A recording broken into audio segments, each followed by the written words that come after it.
Olá, está começando o Boletim de Notícias, eu sou Nicole Lose e te faço companhia a partir de agora. A frota de carros elétricos vem crescendo de maneira expressiva na Europa. Já representa 12% da venda de veículos novos em todo o bloco europeu. E isso de acordo com os números de 2022. Tudo em busca de uma meta. Na Europa, os planos a partir de 2035 são de proibir a venda de carros novos movidos a diesel e a gasolina. Os veículos elétricos representaram 12% das vendas de carros novos na União Europeia em 2022, um nível recorde no bloco, que a partir de 2035 vai proibir a venda de automóveis novos a gasolina e diesel. Em um setor em desaceleração desde o início da pandemia e que ainda enfrenta problemas de abastecimento, as vendas de carros elétricos subiram 28% na comparação com 2021, de acordo com dados divulgados nesta quarta-feira pela Associação Europeia de Fabricantes de Automóveis. A parcela de vendas de carros elétricos foi de 9% em 2021 e de 2% em 2019. O mercado alemão teve um importante papel no resultado, com a aceleração das vendas no fim do ano antes da redução dos bônus para a compra de carros elétricos, enquanto o mercado italiano foi o único que registrou queda nas vendas de 27%. No total, os carros híbridos e 100% elétricos superam desde o fim de 2021 as vendas de carros a gasolina, que representam 36% das vendas em 2022. Empresários do setor reconhecem, porém, que os preços atuais ainda estão longe da realidade da maior parte da população, mas garantem que a situação deve mudar com o maior uso dos carros elétricos. E o home office hoje virou uma das principais modalidades de trabalho. Empresas estão contratando cada vez mais profissionais que possam trabalhar em casa. O Everton trabalha no formato home office há 2 anos, ou seja, ele não precisa sair de casa para atender os seus clientes. Dentro do próprio quarto, montou um escritório e é ali mesmo que realiza a sua jornada diária. E essa decisão de trabalhar em casa veio por conta da flexibilidade de horários, do conforto também, de poder fazer os seus próprios horários e flexibilizar essa rotina. E também cuidar mais da casa, dar mais atenção para as coisas da casa, sem precisar me desligar tanto do meu trabalho. Mas apesar do conforto, nem tudo é tão perfeito assim. A única parte que me incomoda um pouco é a questão de sentir um pouco dessa falta do contato humano. Às vezes a gente fica tanto tempo dentro de casa trabalhando que esquece que tem um mundo lá fora e perde um pouco dessa questão da socialização que a gente teria, por exemplo, dentro de um escritório físico, numa empresa física. O trabalho remoto tem se consolidado cada vez mais.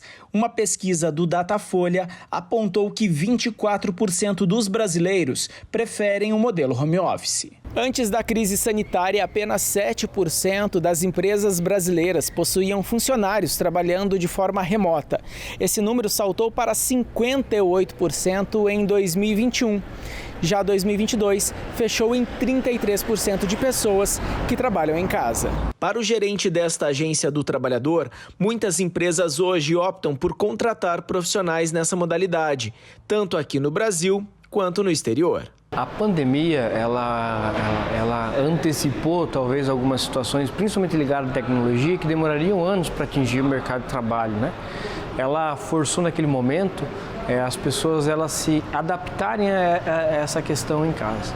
E depois que passou a pandemia, as empresas conseguiram perceber que ela consegue baratear o teu custo e você ainda consegue ter um desempenho do colaborador na determinada função. A gente tem casos aqui de pessoas que, dessa forma, ela presta serviço hoje para empresas da Alemanha e ela tem uma remuneração maior sem mesmo sair daqui da nossa cidade. E esse reflexo já é sentido na prática, expandindo, inclusive, as oportunidades de faturamento. Antes, por exemplo, quando a gente precisava fazer uma reunião com um cliente de outro estado, a gente precisava se deslocar até ele. E é uma coisa que parece até meio óbvia, que a gente poderia fazer isso online, mas aqui antes as pessoas não se tocavam mesmo desse detalhe. Agora a gente pode atender clientes do Brasil todo de maneira online, à distância, e abrir um pouco as portas desse mercado. Eu acho que as empresas estão mais interessadas também nessa expansão que o home office traz. Eu já trabalhei para empresas de São Paulo, de Brasília, estando aqui em Toledo, no Paraná. Então, para nós no mercado de trabalho ajudou a expandir também essas oportunidades, e acredito que para as empresas também a questão de fechar negócios em outras regiões ou até fora do país também melhorou. No Brasil, cresceu o número de criadouros daquelas abelhas que não têm ferrão. Para muitos, isso é uma novidade. Aqui em Curitiba, as abelhas nativas estão espalhadas em hortas comunitárias e o objetivo é que os meliponários ajudem a potencializar a biodiversidade da região na hora da polinização. As abelhas são responsáveis pela polinização de 90% das plantas brasileiras. Em Curitiba, esses insetos são tão importantes que tem casinhas instaladas em diversos espaços verdes da cidade pelo programa Jardim de Mel, iniciado em 2017. As estruturas são dedicadas à preservação e conservação de abelhas nativas sem ferrão. O projeto Jardins de Mel, hoje em mais de 150 locais da cidade, traz esse objetivo então de ensinar a importância do ecossistema equilibrado e a importância e o papel das abelhas na produção de alimentos e na conservação da biodiversidade. Existem mais de 20 mil espécies de abelhas espalhadas pelo mundo e muitas delas vivem solitárias. Mas dentro desse grupo existem as abelhas sociais nativas sem ferrão que vivem dentro de caixas de criação racional como essa, com um revestimento, dando maior proteção e bem-estar para os insetos. Dentro ali tem uma colmeia racional padrão, né? Aqui para a nossa região de Curitiba, uma região fria, tem espessuras de mais de 7 centímetros de espessuras, imitando o mais próximo dos ocos das árvores onde elas sempre viveram. As caixinhas são mini colmeias onde vivem 5 espécies de abelhas sem ferrão, nativas do Paraná. Das abelhas nativas sociais sem ferrão são 400 no mundo e 300 no Brasil, o qual aproximadamente 38 estão no Paraná. Em Curitiba são elas a guaraipo, a mandaçaia, a manduri, a mirim e a jataí. E tem uma diferença bem grande entre as abelhas nativas e as abelhas africanas, as mais populares. A primeira, a principal, é que elas não possuem ferrão, então elas são totalmente inofensivas, mas elas também são muito menos populosas, são menos agressivas, né? No sentido assim, você vê menos dessas abelhas circulando, elas não vêm na comida, porque elas estão acostumadas e são altamente seletivas com as florestas, com as árvores nativas, com as flores das nossas hortas orgânicas, e elas não produzem favos de mel, elas produzem em pequenos potinhos de mel. Cada potinho desse possui um mel diferenciado. As casinhas das abelhas nativas sem ferrão estão espalhadas pelas mais de 100 hortas comunitárias de Curitiba. Em uma delas, no bairro Uberaba, o seu Osni é o responsável por manter a casinha das abelhas em ordem.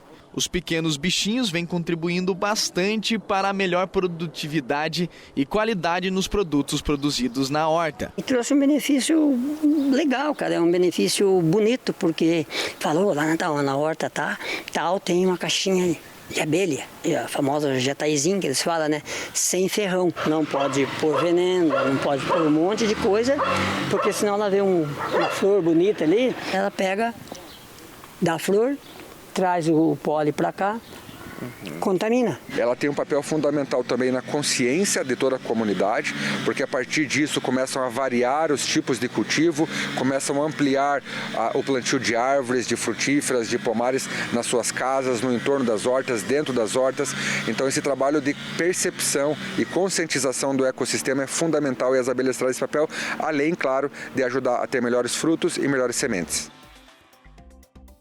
O Zoológico de Brasília acaba de receber 3 novos moradores mais do que especiais. São filhotinhos de uma ave, espécie rara da fauna brasileira, muito ameaçada de extinção, com os espaços cada vez mais reduzidos de Mata Atlântica. Mas não é que as jacutingas conseguiram se reproduzir em cativeiro? Não foi fácil, olha só. Atualmente, o zoológico tem 2 casais de jacutingas. Desde 2018, quando chegou um dos casais das aves na cidade, não há reprodução da espécie. No ano passado, pela primeira vez, a equipe constatou que os ovos estavam férteis e o nascimento dos 3 filhotes só foi possível por causa da incubação artificial. Nós observamos que os animais não estavam cuidando dos ovos e nós resolvemos, nós interferimos para colocar numa incubação artificial, onde nós vimos os ovos férteis. E aí nasceram os filhotes. E a gente faz isso das espécies importantes e ameaçadas. Não é possível visitar os filhotes. Eles estão em um recinto de adaptação. Em breve, os bichinhos vão ser enviados a São Paulo para um viveiro do projeto Jacutinga, da Sociedade para a Conservação das Aves do Brasil, onde vão ser preparados e podem ir para a natureza. E está terminando o Boletim de Notícias. Obrigada pela sua companhia e até a próxima.